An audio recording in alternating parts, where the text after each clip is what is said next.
Alguns anos atrás eu pensei que talvez se eu tirasse minha própria vida seria algo vantajoso, porque eu estava passando por um momento muito difícil e eu achei que seria mais fácil. Não achei que eu tivesse uma possibilidade de olhar uma luz no fim do túnel. E aí comecei a estudar uma história e eu desenvolvi um hábito poderosíssimo que me ajudou muito em nunca mais entrar em momentos de profunda tristeza. Eu digo que eu passei por um vale e esse vale era muito profundo. Eu ainda entro em vales, eu ainda passo por situações de dificuldades, mas essa dificuldade ela não é suficiente para me deixar totalmente descontrolado e pensar numa situação como um suicídio, por exemplo. Eu estudei a história de Jó nessa época e eu fiquei pensando, caramba, Jó tinha tudo. E aí Deus permitiu que ele fosse testado. Depois desse teste, ele continuou fiel a Deus e com isso Deus entregou mais do que ele tinha antes. Tá, se você é um cara não tão espiritualizado ou não gosta desses assuntos espirituais, religiosos, tem um livro que eu gostaria de te recomendar. Esse livro chama, eu vou procurar aqui para saber se tem em português, mas em inglês ele chama The Deep. Ele é do Seth Godin. Ele mostra quando você precisa abrir mão de alguma coisa em momentos de dificuldade e quando você precisa continuar persistindo e continuar firme em alguma coisa que você acredita. Isso é muito importante, porque em algumas situações você acaba abrindo mão na sua vida de coisas que não deveria. Por exemplo, ao longo da minha história eu vi casamentos sendo desfeitos porque essa pessoa achava que ela tinha chegado no limite daquele casamento, ele não aguentava mais, ou ela. E o próximo casamento era a mesma coisa, só trocava o marido ou a esposa, eram os mesmos problemas. O que a pessoa não entende é que ela procurava um padrão para se casar. As pessoas eram iguais e eles não iriam resolver. O que deveria acontecer é ele mudar como ele pensava em relação a resolver aqueles problemas. E esse livro fala sobre como você faz e quando você faz para abrir mão ou não abrir mão de alguma coisa. Apesar dele ser um alinhamento diferente, uma perspectiva diferente, o livro é completamente cristão. Ele não fala nada sobre espiritualidade, mas se você for procurar na Bíblia, tudo isso que hoje os modernos psiquiatras, psicólogos, historiadores, tudo isso que eles estão pesquisando hoje já estava na Bíblia há muito tempo, só que as pessoas insistem em mostrar que a Bíblia é só uma manipulação de talvez espiritualidade ou uma manipulação de massa e vamos confiar somente nos nossos doutores. O livro ensina como você faz para controlar isso, fazer um mapeamento. Tem coisas que você precisa abrir mão, tem coisas que você precisa ver realmente que não dá certo e você abrir mão. Porém, existe um padrão para você identificar isso. Qual seria esse padrão? Alguns princípios, exatamente como a Bíblia fala. A Bíblia fala que quando você segue alguns princípios, como por exemplo Jó, ele não abriu mão do princípio dele, que é ser fiel a Deus acima de todas as coisas e se manter fiel, se provou ao longo do tempo e ele teve sucesso. Olha só a capa do livro de novo. Olha que ele tem um gráfico, ele desce e depois ele sobe. Jó estava no mesmo lugar que estava esse desenho de uma pessoa, no fundo do poço. E depois o retorno é muito grande. O retorno é exponencial, porque ele se manteve firme em alguns princípios. E a grande dificuldade das pessoas se manter firme em princípios, porque quando ela é testada, pensa aí, quantas pessoas cristãs que você conhece?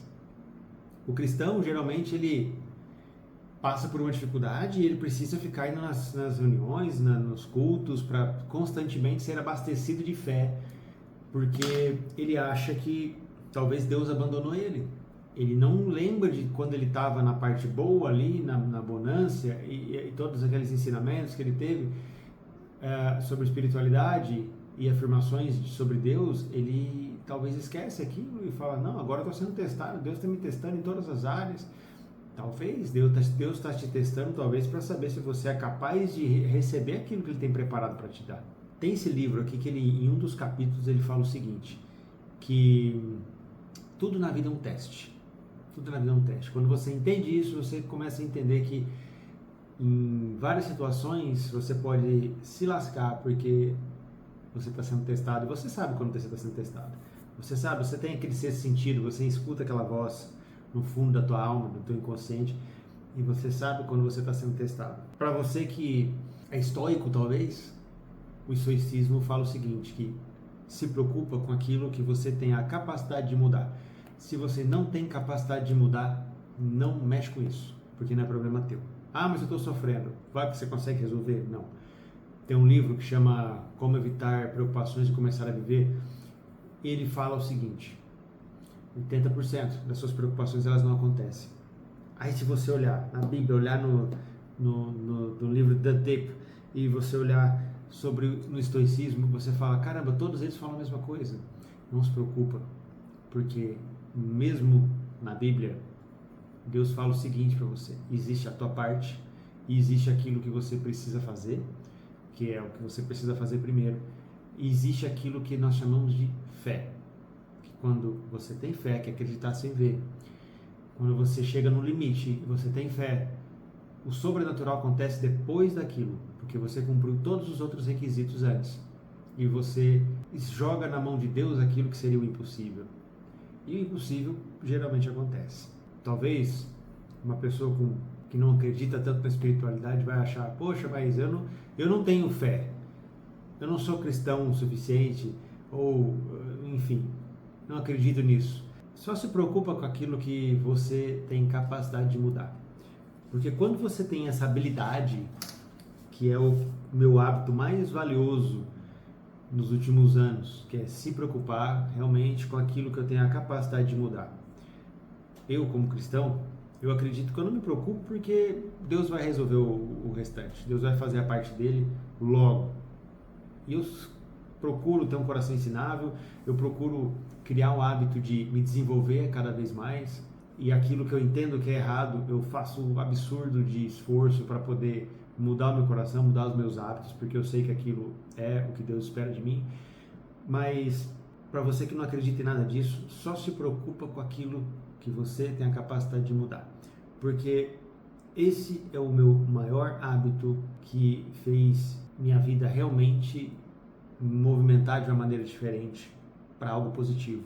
Poupar o esforço do meu cérebro em não se preocupar com aquilo é valiosíssimo. Você dorme melhor, você vive melhor, com um relacionamento seu com pessoas, e isso traz uma energia diferente, porque você consegue produzir muito mais mesmo quando você está no fundo do poço. Você não se tranca no quarto em depressão, você não tem pensamentos de suicídio, você só pensa o seguinte, como é que eu resolvo esse problema? Porque a maior arma, principalmente do homem, de liderar a sua casa, de liderar a tua família, é ser um resolvedor de problemas. É você ter a habilidade de resolver problemas, de caçar problemas e ficar bom nisso, porque você vai um dia precisar para dar um conselho para sua esposa em como resolver um problema, ajudar seus filhos em resolver um problema, ajudar um amigo que está precisando de ajuda em resolver esse problema. Isso é uma equação muito positiva para a gente, porque quando você aprende a resolver problemas, você gosta disso, você se sente desafiado, você sabe que a prosperidade ela é muito maior quando você é um resolvedor de problemas, porque, de novo, vamos voltar para a espiritualidade.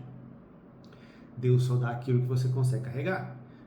Em abundância, todas as vezes que Ele fez milagres, Ele deu muito mais do que aquela pessoa merecia. Na nossa moeda de entender o que é valioso ou não, todas as vezes foi em abundância e todas as vezes aquela pessoa não esperava tanto, porque ela se preparou antes e ela esteve numa situação onde ela conseguia carregar tudo aquilo. Você vai pedir para Deus ser um bom empresário? Se você não passar por problemas que os empresários passam, você não vai ser um bom empresário. Você não tem como ser um bom empresário. Se você pegar uma criança um adolescente que está iniciando na sua vida ali, na puberdade, sonha com garotas, e ele olha para aquelas moças do filme, cara, você não tem condição de desenvolver um relacionamento com aquela pessoa, porque você não está preparado, você não está no momento certo. Eu costumo falar que a gente merece tudo aquilo que a gente tem. Você merece o corpo que você tem, você merece a situação financeira que você está, porque você não tem capacidade de controlar isso. Então, quando você aprende a governar e controlar a sua vida, a sua vida financeira, por exemplo, você consegue gerenciar o teu recurso, consegue investir, consegue comprar novas empresas, e isso vai virando uma bola de neve de prosperidade.